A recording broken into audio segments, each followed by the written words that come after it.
Before we dive in, a quick disclaimer. The Storyteller podcast often covers sensitive topics, including true crime, violence, and other disturbing subject matter. Listener discretion is advised. We also tend to drop a few swear words along the way, so if that's not your thing, consider yourself warned. For everyone else, let's get into the story. Welcome to Storyteller, where every episode is a blind date with the bizarre. From true crime and dark history to ghosts, folklore, and conspiracy, I dig up the unbelievable, and Teresa hears it all for the first time. I'm Courtney. And I'm Teresa. And do I have a story for you? Ooh.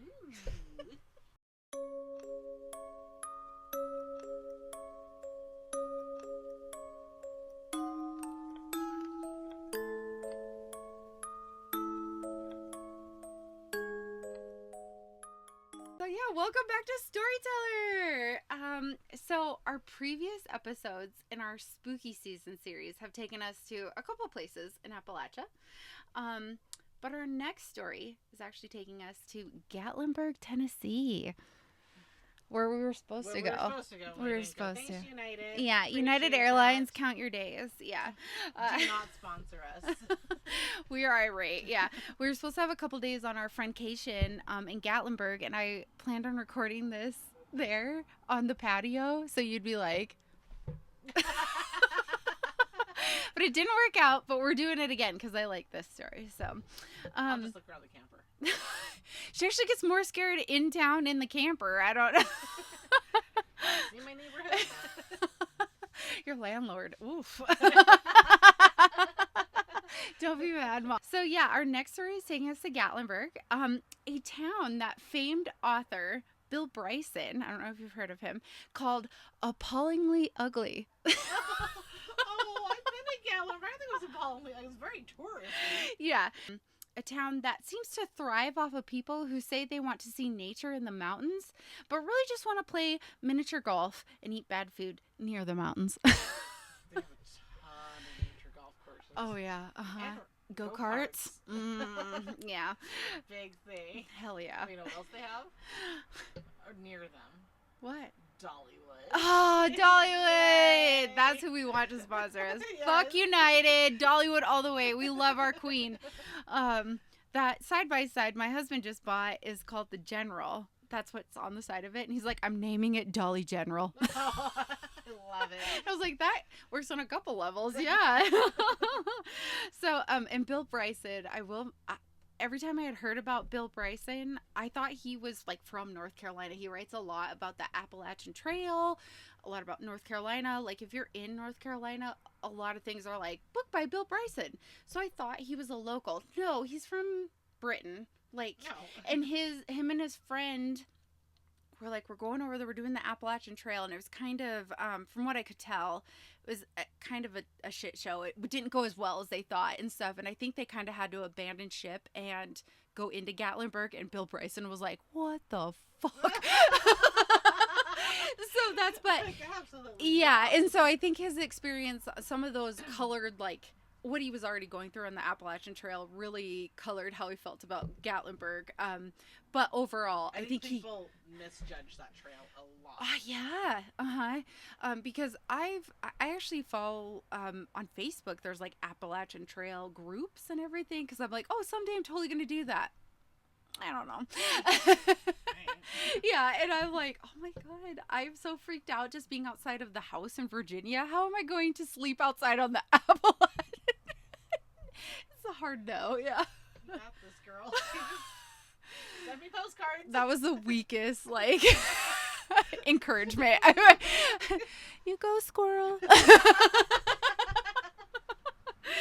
So yeah, we've been to Gatlinburg quite a bit, my husband and I know you've been, and Casey and I lovingly describe Gatlinburg as Vegas for kids or rednecks. Don't be mad. Like, You can't say that. shut up. So, but no matter how you describe Gatlinburg, there's truly something for everyone there. Like, it's, even if you don't like crowds and the loud, like, it's an experience. So everyone should go. And I've never had like a bad time. I've had a couple times where I've been very like overstimulated. I'm in Gatlinburg, but I always leave and I'm like, okay, Gatlinburg, I'll come back. I read almost like buy the touristy stuff. I just go find an outlet shop and I'm Yeah. like, Yes, they are always lurking. The outlet malls are very close to a tourist trap, and I love that. I can deal with some shopping right now. Yes. I don't know if I can deal with a bunch of weird people. Absolutely. Yeah. So, yeah, I love visiting Gatlinburg so much that I thought it was only fitting to bring you a story about Gatlinburg, a true crime story. We're bringing it back. And that story, there she is. That story starts with a letter. Like a letter. A. No, like a B. like a Dear John. Oh. But not a Dear John, just a letter. And I'll be worded letter. No. Strongly worded is this strong way to say it. I'll be paraphrasing this a bit, but here we go.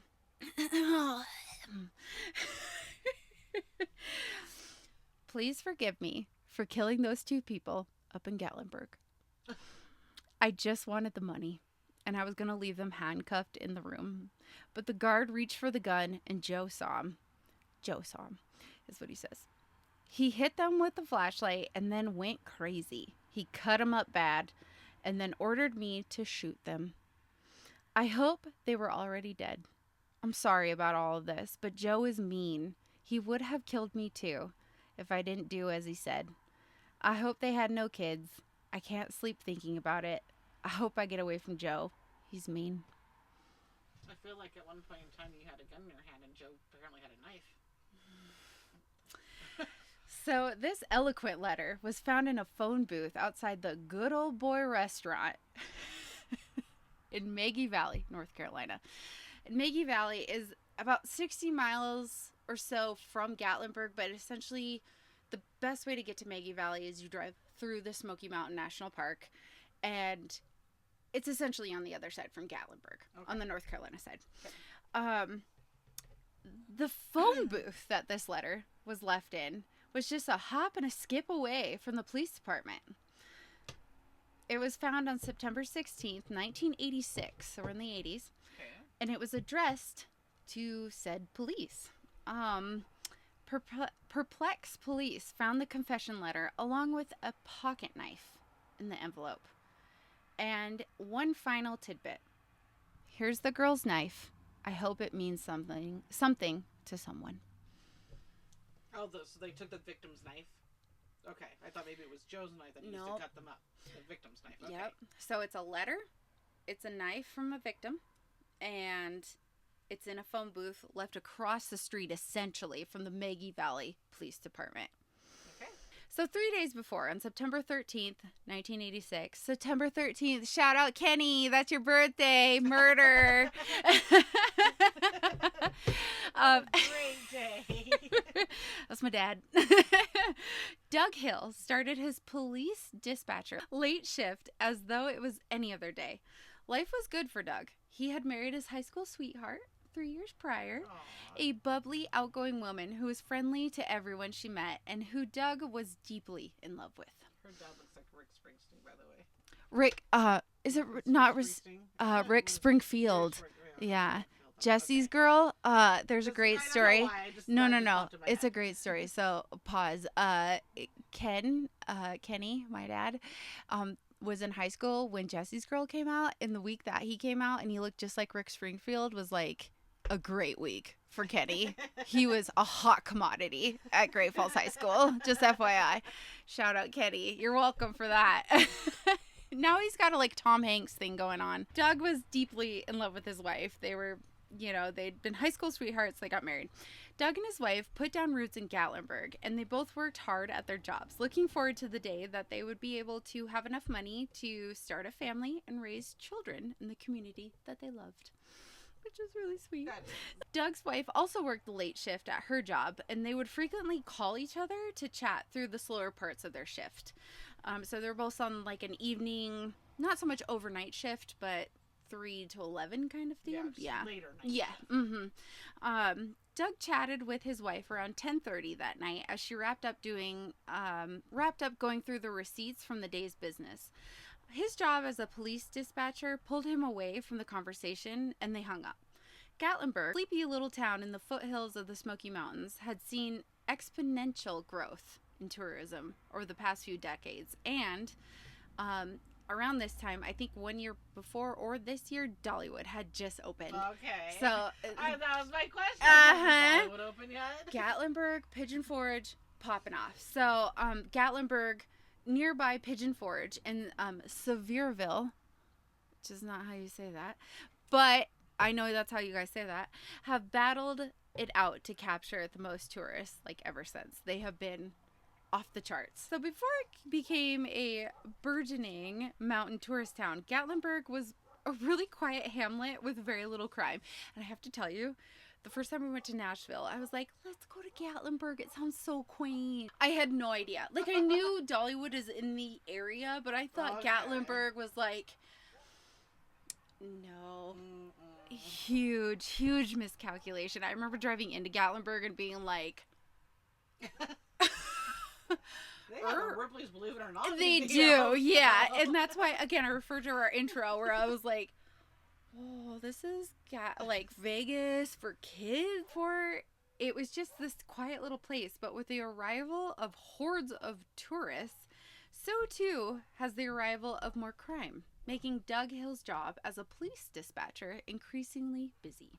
Between calls, Doug placed another call to his wife to see what her thoughts were on picking up dinner after their shifts ended. Doug! Doug! Yeah, not getting an answer. Doug went back to fielding calls at the dispatch center, not giving the misconnection with his wife any thought. She was working. It wasn't a big deal. Yeah.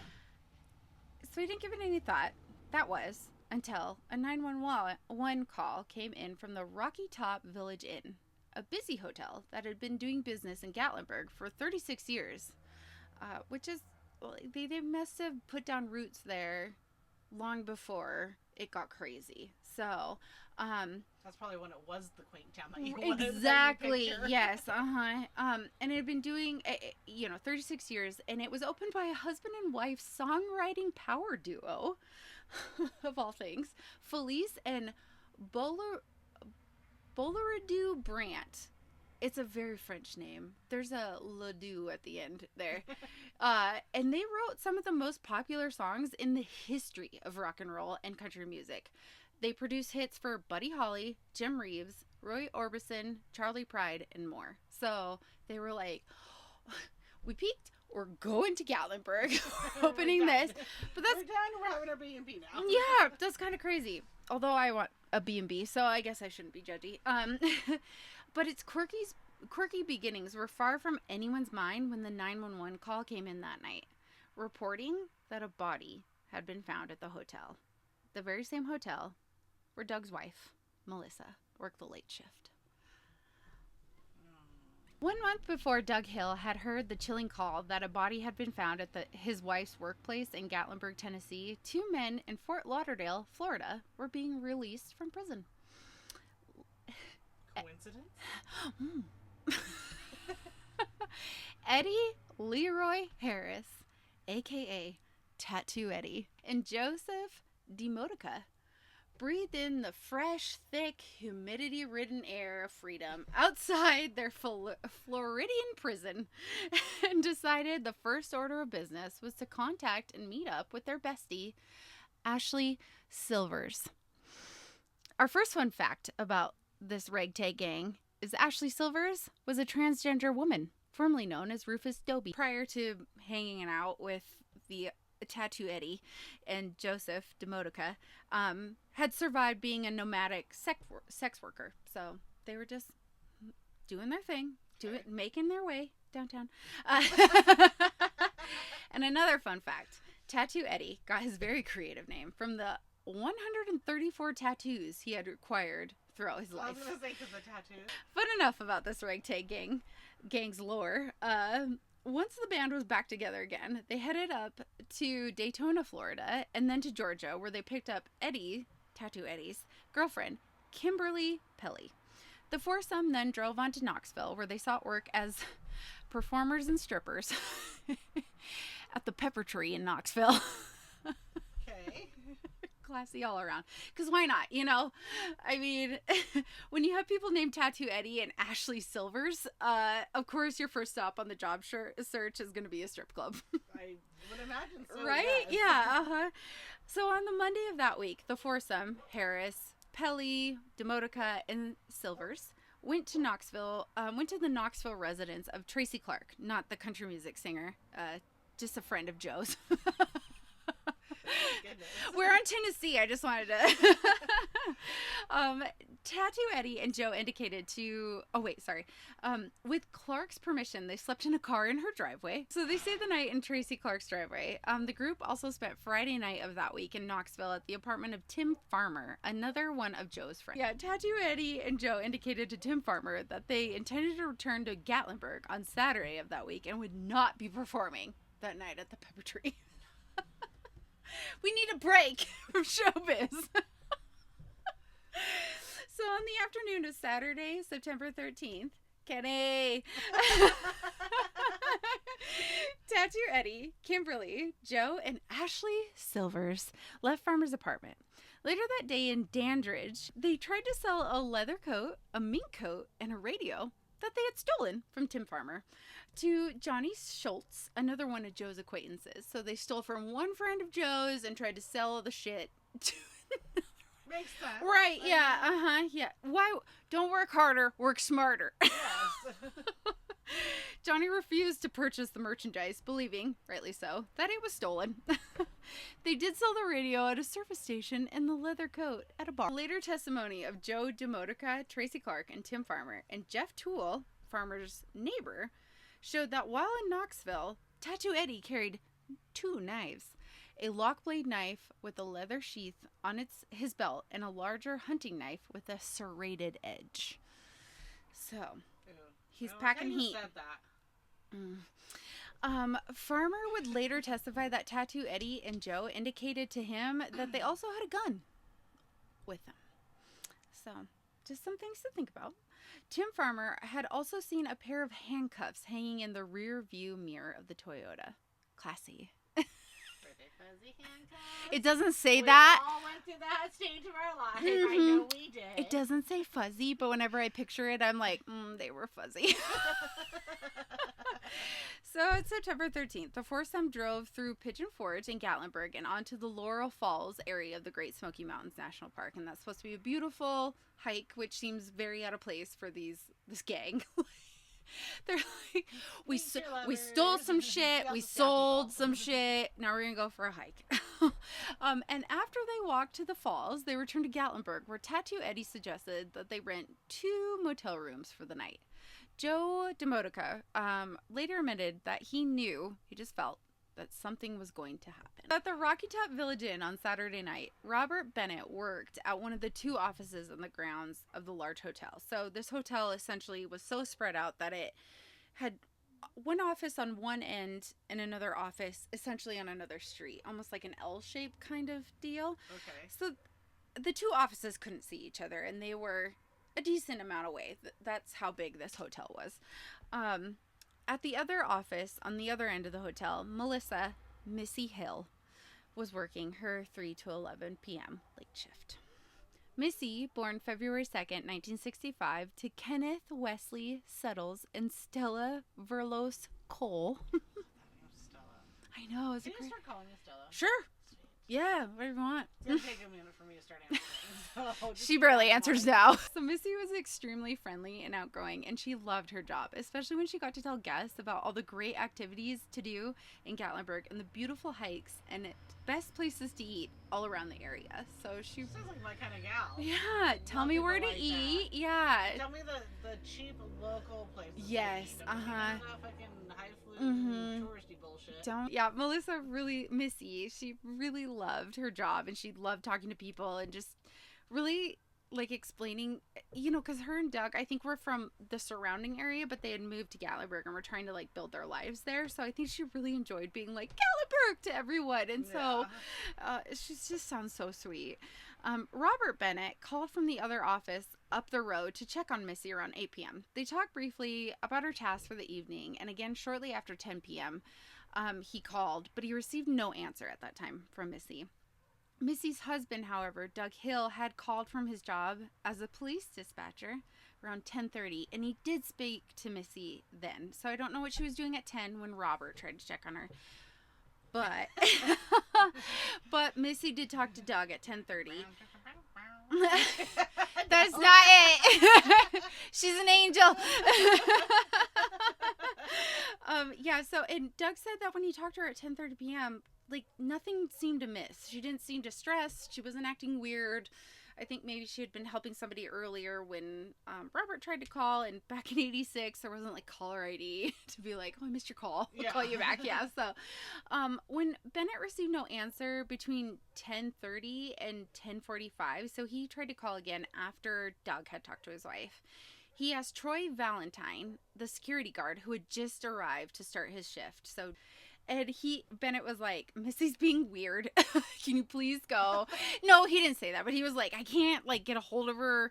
Can you just go down to investigate what's going on down there? Maybe she has a weird person trying to check in. So 36-year-old Valentine was unarmed, and he carried only a police-type flashlight.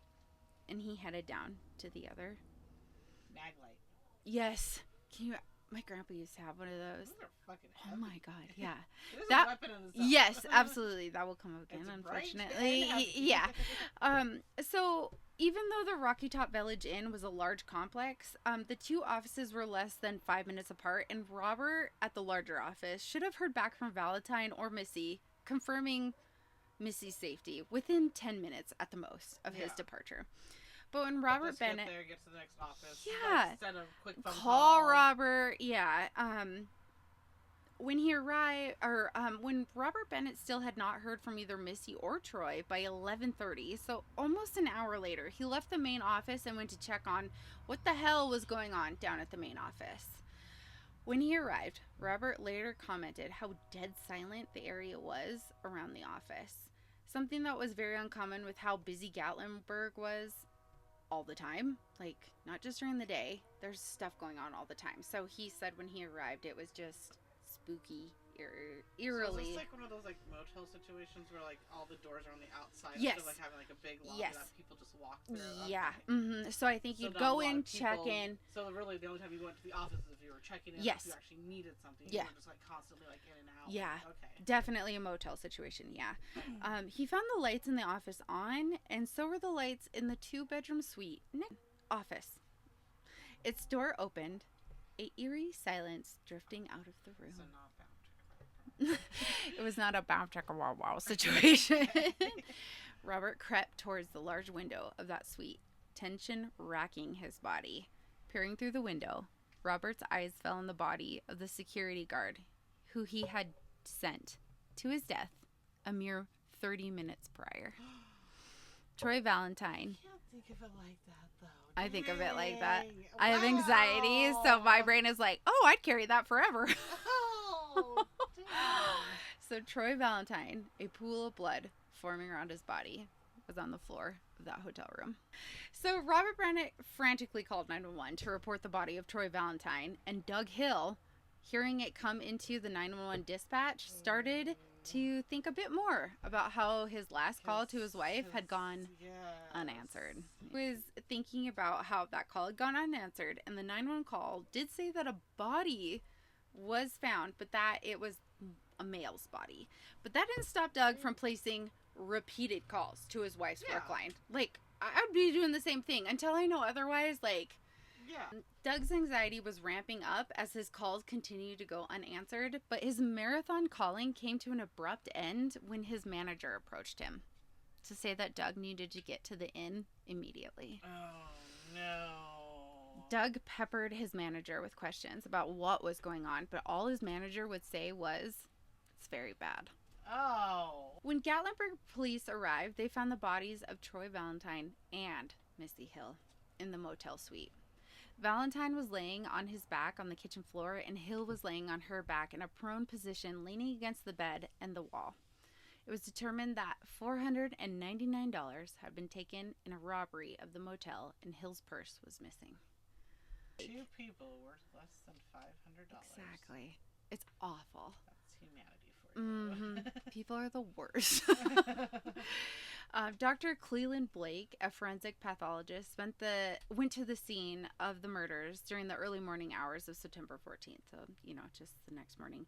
He saw a flashlight, which was still burning, and a handcuff attached to Valentine's left wrist. Valentine was laying in a pool of blood that had spread 15 to 18 inches away from his body. Hill had massive amounts of blood around her neck, and her shirt was heavily soaked in blood from her neck to her waist. There was blood on her blue jeans and on the carpet. Dr. Blake's autopsy revealed that Melissa Hill had been shot at close range at the top left side of her head with a small caliber bullet. She had been stabbed 18 times. Awful. That is such overkill. The fatal injury was a deep thrust wound across her neck that had cut her trachea and the neck's major blood vessels and had chipped the spinal column. Yeah. The wound, described by Dr. Blake as very savage, had been made by working the knife in and out 3 times. Hill had also suffered potentially fatal wounds to the heart and the lungs. Dr. Blake opined that she had been stabbed before she had been shot. Awful. So the confession letter, she got her wish, where she said, I hope that she was dead before I shot her. You would think that she was, yeah. Yeah, it sounds like she was. Yeah. It's just complete overkill. Yeah. Mm-hmm. She had a defensive slash wound on her right palm, so she was trying to, and 3 superficial wounds on the back of her neck. Intense, discolored bruises on her left wrist indicated to Dr. Blake that something had constricted around her wrist, and that she had yanked her hand hard against a metal surface, such as a handcuff. Mm-hmm. I think she was handcuffed to the other guy? It doesn't really say, so I don't know if she was handcuffed to him or she was handcuffed to a piece of furniture in the room. The only one handcuffs. Yes. Mm-hmm. Yeah. Okay. Yes. An autopsy of Troy Valentine revealed several stab wounds on his chest and his back and lacerations to the back of his head. He had suffered a deep stab wound into the bone of his jaw and a large stab wound that went into his neck. So that's a lot of anger. It is. And when you see a lot of anger for a stranger. Yes, because I was gonna say when you see the repeated stab wounds and stuff, that's usually anger and the person. Laceration on the top of his head was inflicted by a round object about 1.5 inches to 2 inches in diameter, which was consistent with his flashlight. So his own flashlight did that. He had a gunshot entry wound between his eyes. Oh. Yeah. Death was caused by either the gunshot wound or the stab wound to his neck. Dr. Blake opined that Valentine was first struck on the top of the head and rendered unconscious, then shot, then stabbed. If he's unconscious, why were we doing all of that? So I never did ask. So what did Tattoo Eddie and other dude? Joe Demotica. What were they in jail for in the first place when they got out? Does it say? So actually, that's a good question. I don't know about their Florida charges. Okay. I know about some of Tattoo Eddie's in Georgia prior to this that we'll get into, but I don't actually know what they were in jail for in Florida. Okay. Valentine and Hill each had a deep neck wound with features of sharp, sawtooth markings from a knife with a serrated edge. These 2 people violently murdered, and for what? It was determined that only $500, $499 to be exact, had been taken in the robbery of the motel, and just Hill's purse was missing. Within a week of the murders, after traveling to Knoxville and then on to Nashville, Tattoo Eddie, Ashley Silvers, Kimberly, and Joe, this foursome of asshats, they disbanded. So Joe and Ashley Silvers returned to Gatlinburg for some fucking reason and were quickly detained because they were driving a stolen car. And then they were arrested for driving a stolen car. While in custody, Joe Demotica was not forthcoming and denied any knowledge of information on the murder because the police were like, hey, do you know anything about this? So I don't know exactly. It was never really explained why they were immediately like, hey. But Joe was like, no, I don't know anything about this. And eventually he said cryptically, you're looking for the wrong person, before being let go to live his life. Which, he stole a car. You caught him in I understand you probably didn't have anything really to tie him to that murder at this point, but didn't you find him in a stolen car? Yeah. And they were like, bye, Joe. Finally, on December 16th, 1987, so almost full year and a half later, Tattoo Eddie was arrested in Atlanta, Georgia. And he told a TBI agent that he had never even been to Gatlinburg. So this is Tattoo Eddie. He's like, I've never even been there. Gatlinburg? I know. Sounds amazing. Dollywood? In a series of contradictory and ambiguous statements given to TBI and the Georgia law enforcement officers shortly after his arrest, he denied participating in the killings, implied that Joe DeModica and Ashley Silvers were the murderers. I mean, after all, didn't the cryptic letter found in a lonely phone booth just days after the murders explain just how scary Joe was? Yeah. How crazy Joe went? Yeah. He denied being in Knoxville with DeModica and Silvers. Joe must have stolen his knife. Sure. Yes. He denied meeting Tim. He denied going to Gatlinburg. He denied going to Maggie Valley. And he denied spending the night at the home of anyone named Tim Farmer. Tattoo Eddie stated that it was Joe who had the knife in the car and the classy pair of handcuffs as car decor. Tattoo Eddie later conceded to being in Pigeon Forge, maybe, but that was all he would admit to. He was like, I think I know the area, but murdered? No. Especially with a serrated knife. Yeah. Not a serrated knife in my pocket. I just happened to see. All right. I know people saw me with a serrated knife, but that's crazy talk. It was at this time, while Joe DeModica was living his best life in Georgia, after being originally questioned about the murders and let go, the officers once again detained him and questioned him about the murders. Joe, instead of being cryptic as he had been in his original interview, decided that now was time to spill the tea. If Tattoo Eddie was throwing him under the bus, it was time to come clean, and he sang like a canary. Joe, through interviews and testimony that was corroborated by several other witnesses, which I do think is important to note, because this does, after a while, just sound like he said situation. So a lot of people did corroborate Joe's testimony of what happened. He tells of arriving at the Rocky Top Village Inn that night. Kimberly Pelly, who is Tattoo Eddie's girlfriend, got out of the car and went into the office under the ruse of renting a room. Soon she came out with Missy Hill, who had accompanied her into the motel room next to the office. Tattoo Eddie then got out of the car and followed Kimberly and Missy into the room. The three next came out of the room and went back into the office. Kimberly forced Missy behind the desk of the office. There was a little commotion, according to Joe, from outside, while he was just hanging out in the office, undoubtedly as they forced Missy to do whatever was needed in order for them to rob the hotel office. After which, the three returned to the adjoining motel room. Joe, who was standing in the parking lot with Ashley Silvers, saw a knife in Kimberly's hand as she forced Missy back into the motel room. Joe was unable to see into the room. However, he heard a couple of noises and then a loud scream and a muffled scream. At that point, unfortunately, Troy Valentine, the security guard sent to check on Missy, arrived at the scene. After going directly into the office, he started towards the room where Tattoo Eddie and Kimberly had taken Missy, because they had just left the door open.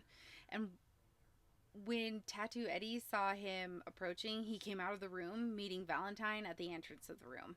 The two men exchanged words and began to fight, which, pour one out for Troy Valentine, you brave man. He was like, got my flashlight. You motherfuckers. Yeah, I believe it. Yeah, I remember like being, when I was younger, like not being able to like lift the flashlight. Yeah, like it. That long. Yes. It's practically like a baseball bat. Yeah. So that's all. He entered into this, fight with Tattoo Eddie, of all people. As the guard began to overpower Tattoo Eddie, Kimberly came out of the room, took the guard's flashlight, and bashed him on the head with it. Momentarily subdued, Tattoo Eddie and his faithful sidekick, Kimberly, you piece of shit, then dragged the guard into the room. How you really feel. She sucks. And Joe could hear from the parking lot Tattoo Eddie screaming, "If you don't do what I tell you to do, you'll wind up like them." Essentially referring to Missy. Immediately, 2 gunshots followed. A haunting silence followed until Timu, Bonnie, and Clyde, Tattoo Eddie, and Kimberly emerged from the room looking like they had been sprayed with red paint from head to toe. So they went in there with the intention of killing, though. It had to have been. Because they took her to the room, took her back to the office. Mm-hmm. They had the money by then. Yeah. They had no reason to take her back into the room. You know, they had no reason. Because they had the money in the office. There was, if that's all you wanted was money, you could have just left then. Mm-hmm. There was no reason to kill this poor young girl. And if she gave you the money, she was willing to give you her purse too. Right. That's all she was fighting for her life, for her damn purse. Yeah. And did you need the purse that much? It seems like they wanted to kill someone. Yeah. Because they didn't need to in this situation. I mean, it was 1986, so it's not like there was cameras everywhere. They probably would have gotten away with it, you know? Yeah. So just let her live. Yeah, so apparently unfazed by the scene that had played out before them, or by the vile, blood-soaked appearances of their two traveling companions, Joe and Ashley Silvers hopped into the car with Tattoo Eddie and Kimberly, and they all just drove away. So as the four hopped from one Tennessee town to another, Tattoo Eddie told Joe at some point that he might have hurt or killed someone in regards to what happened in Gatlinburg. Apparently, this was the end of Joe DeModica's criminal rope, and he and Ashley Silvers hit the road as a duo, leaving Tattoo Eddie and Kimberly Pelly behind. They were like, we're done with you. Yeah, you being blood-soaked was not the end of the, life of crime. Yeah. We're going out on our own, yeah. So once the group split, Joe and Ashley Silvers, for some reason, again, went back to Gatlinburg, where they stole a car. So they stole the car in Gatlinburg, and they were apprehended pretty quickly. And again, I don't know how the police were like, you guys know about this murder? Yeah. I don't know. But they were questioned about the murders, and for some reason let go.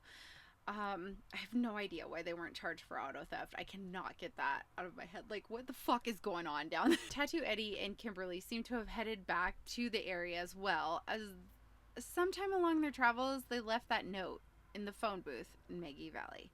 A letter later proved to be written by Tattoo Eddie, thanks to handwriting experts, and left to point the finger at Joe. So Tattoo Eddie was like, Joe did it. Joe sucks. So on December 16th, 1987, again, like a year and a half or so, Tattoo Eddie was arrested in Atlanta. And a year later, he was convicted of these crimes. But what about the bitch? Yeah. Okay. Who was Tattoo Eddie? And what had happened in his life that led him down the road to such a senseless murder? How did we get here? So, Tattoo Eddie was born in Baltimore, Maryland in 1958 to Artie and Merlene Harris. Artie. That's cute. At just age 2, though, Eddie was hit by a car and sustained a severe head injury. Which is our first red flag in the story of Eddie. You're not as, like, disgustingly obsessed with true crime and murderers as I am. So you may not know just how many murderers and even just career criminals have an head injury. So the frontal lobe injury, a lot of them in their lives, well, when did their head injury? So the frontal lobe, the head injury comes up a lot. So I did some research into it because I knew it did, but I was like, I should probably, like, have some cold hard facts before I just talk about it on this. And people are like, she's armchair diagnosing people. According to research at the Traka Medical University in Bulgaria, Melissa Nauka performed research to investigate whether there was actually a significant correlation between head injuries and the development of violent, repetitive criminal behaviors. Particularly in serial killers. So she did really focus on known serial killers. So the research found that 80% of the most high-profile serial killers have had significant brain injury. High-profile serial killers who have had documented head injuries are Richard Ramirez, Glenn Edward Rogers, which I've never even heard of that one, so I'll be looking into that more, and then John Wayne Gacy. Not great. Arthur Shawcross, and then Fred West, which I don't know if you've heard of Fred West, but him and Rose West were in Britain, and they are some of the worst serial killers. And Fred West had, I think, multiple head injuries, and he just got worse and worse and worse. He was like a contractor. What did they do? Were they the ones that brought workers in, but then they would kill the workers? No.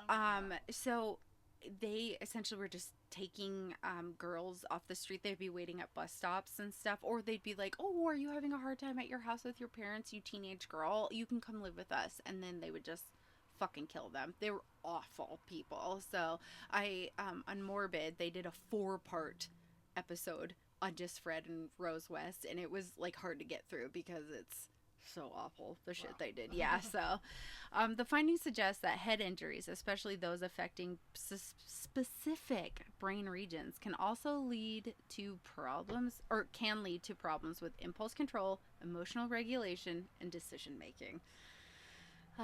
All things that seemed to plague Eddie as he got older. His home life did not help with anything either, just I had said. So like nature versus nurture. Yeah. So when he was just 4, his father Artie died in an automobile accident.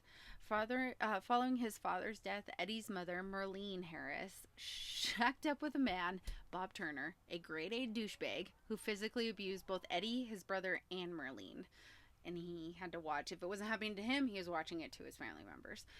During the Bob Turner era, Eddie and his brother were then placed in foster homes, where they remained until Merlene finally got herself out of the situation and married a man named Melvin Nelms.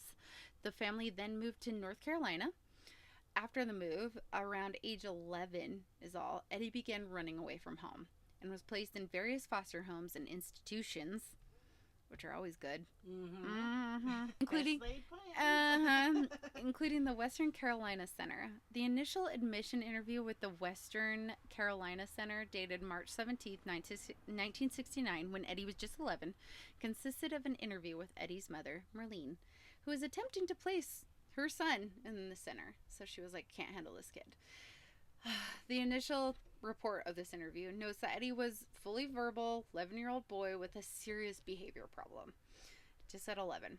The social services worker further observed that Mrs. Nelms, Eddie's mother, told me that Eddie has a brain damage and is disturbed. I feel that the unstable home situation, this is the social worker saying this, I feel that the unstable home situation has played a very large role in Eddie's behavior, and that the mother's description of brain damage is the alibi she prefers to use to cover up her own inadequacies as a mother. Oh, wow. It seems that Eddie bounced from his mother's home, the center, and foster homes until he finally went off his own at age 14. He was like, I'm done. Yeah. And I'm not sure what young Eddie was up to these years, but I am sure that as a child, he was literally a child, he's 14, on his own with a serious behavior problem and with a rough childhood. It wasn't good. He wasn't thriving out on his own on the street. It is known that Eddie married at some point when he was very young, and he had 2 children. But what became of his wife, the first wife, original wife, is unknown. And his children did end up in foster care, and his relationship with them was sporadic at best. So the children were like, yeah, we talk to him sometimes. Okay. Whatever, yeah, but they were in a foster home. Finally, when Eddie was 18, we see him enter into the system again. So he kind of resurfaces at 18. And I think in those years he had gotten married and had 2 kids. I was gonna ask, was he like 16 when he got I think so. It just, all I could find was that like he got married really young and he had these kids. Well, there's nothing really what he was doing between 14 and 18. So I think that's what he was doing. So yeah. Having kids. Yeah.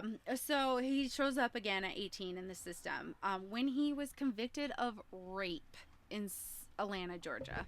See, that's what I wanted to know about the Florida charges, because normally, especially with like rapists and stuff like that, like, so now I want to know, did he rape Melissa? Was that even part of it? It never comes up. I will say that. There's never any sexual assault, and I'm assuming if he was there in front of Kimberly, although he's so depraved, you would think like that wouldn't stop him in front of Kimberly. Yeah, like, she sucks. Oh, here, let me hold her for you. Yes. Like one of those kind of people. Definitely. But there's nothing in any of that Missy Hill was sexually assaulted. But this is definitely how he gets his start. Yeah, start like raping, and they get caught for raping, and they get out. Eventually, they're just like, well, I'm just gonna kill my victim. But it wasn't just rape. He was accused of rape, kidnapping, and sodomy. Okay. And he later will be like, nah. He'll be Not like, true. Yeah, he's like, I was just with some people who did that. Yeah, so it wasn't just rape. Like, it was awful shit. Eddie did plead guilty to these charges, but claimed that the victim engaged in sex voluntarily. I'm gonna say I'm guilty, but I'm really not. Yeah, but it was her suggestive clothing. She shouldn't have been wearing that if she didn't want it. Right, yeah. What did she do to... Anyways, I'm fine. So he claimed that the victim engaged in sex voluntarily and fabricated the charges when she was discovered by her parents. So, which... How'd we get sodomy in there, homeboy? Yeah. Like, and kid... Okay. So he served 10 years in the penitentiary in Georgia for this crime. And it was during this time that in Georgia, he met Joe DeModica. But, again, they both were in the Florida prison. But I didn't find anything about what they were in for in Florida. Buddied up in Georgia. I guess. And probably went to Got Florida. out. Who knows what they were up to. Still hung out with each other. Yes. Went to Florida. Did whatever. Yeah. Went to jail. Yes. He met Joe DeModica about 5 years before the Rocky Top murders. At the sentencing hearing of Tattoo Eddie's trial, he told all of this just so, everything we just learned about his early life in an effort to save his own life. So he wasn't talking about any of this beforehand. I'm not saying he's lying. So he was using this to try to persuade the jury to spare his life because they were trying to sentence him to death. I mean, he killed 2 people savagely. The state, in an effort to secure the death penalty for the man who had brutally and senselessly murdered 2 people for $500, also introduced copies of prior judgments of convictions showing that the defendant, Tattoo Eddie, was convicted in Georgia of rape, armed robbery, and aggravated sodomy. So, not kidnapping. I'm sorry. I was wrong about that earlier. It's armed robbery.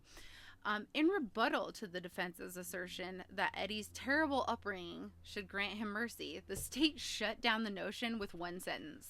While many people have unhappy childhoods, few brutally murder 2 people. So yeah, the prosecution was like, fuck off. Just because you have a shitty childhood doesn't mean you can murder people and get away with it. Yeah. The presentation of these prior offenses and the time served for them showed the jury that in the case of Tattoo Eddie, rehabilitation was not likely. No. As he had been locked up before, just to get out and escalate his crimes to double murder. It showed, like, okay, these prior crimes, and you've been to jail, didn't fucking help anything. So why would we ever give you a chance at getting out? Yeah. So the jury ultimately agreed with the state, thank goodness, and Tattoo Eddie was sentenced to death for the murders of Melissa Hill and Troy Valentine. Is he still on death row? Joseph DeModica received a life sentence, as did Kimberly Pelly. Ashley Silvers pleaded guilty and has since been released from prison. And, according to news reports, Kimberly Pelly has also been released, even though she was given a life sentence, and is now residing in the Nashville area. So they did send Joe to jail. Mm-hmm. Yep. And as far as I could see, he was still in jail. Kimberly is out. Somebody come get her. Tattoo Eddie's still just waiting on death row. Even more aggravating, though.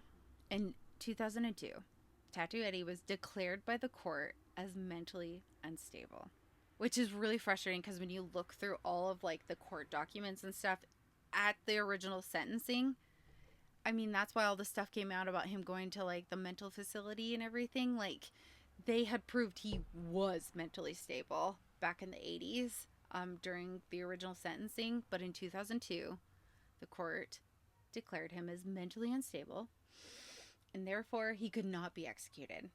So he received 3 consecutive life sentences. However, he did not carry out his full sentence, and karma stepped in to the life of Tattoo Eddie. In March 2015, Gregory A. Smith, a convicted murderer and cellmate of Tattoo Eddie, stabbed Harris in an inmate common area of the cell block where the 2 were being housed. And that is the story of the Rocky Top murders. It's wild to think that a town known for moonshine tastings, Ripley's Believe It or Not, and pancake houses could hide something this brutal in its past. But as we've learned this spooky season, every charming Appalachian town seems to have its own dark secret, tucked somewhere between the souvenir shops and the smoky ridgelines. Missy Hill and Troy Valentine, rest in peace. And as for Tattoo Eddie, his story ended the way a lot of violent stories do, with more violence. And I think it's fair to say that no amount of tragic backstory can excuse what he did. Thanks so much for listening to this episode of the Storyteller podcast. If you liked what you heard and want to help us keep the stories coming, check out the show notes and click the link to support the show. Every bit helps us keep the mics on, the lights low, and the mysteries rolling. All donations go right back into the podcast, and you might even find some special supporter-only bonuses waiting for you. But hey, no worries if you can't support the show right now. The best way to help us is to follow the show on your favorite podcast app, whether that's Spotify, Apple, or wherever you're listening right now. And don't forget to rate, review, and download. It really helps more curious, story-loving listeners find us. We'd also love to keep the conversation going. Come join the fun on social media. Follow us on Instagram at storyteller.pod, Facebook at Storyteller Podcast, TikTok at StorytellerPod, or email us your story requests or reactions at storytellerpod@gmail.com. That's storytellerpodd@gmail.com. Comment, share, or tag a friend who loves the strange and mysterious as much as you do. Until next time, enjoy your story.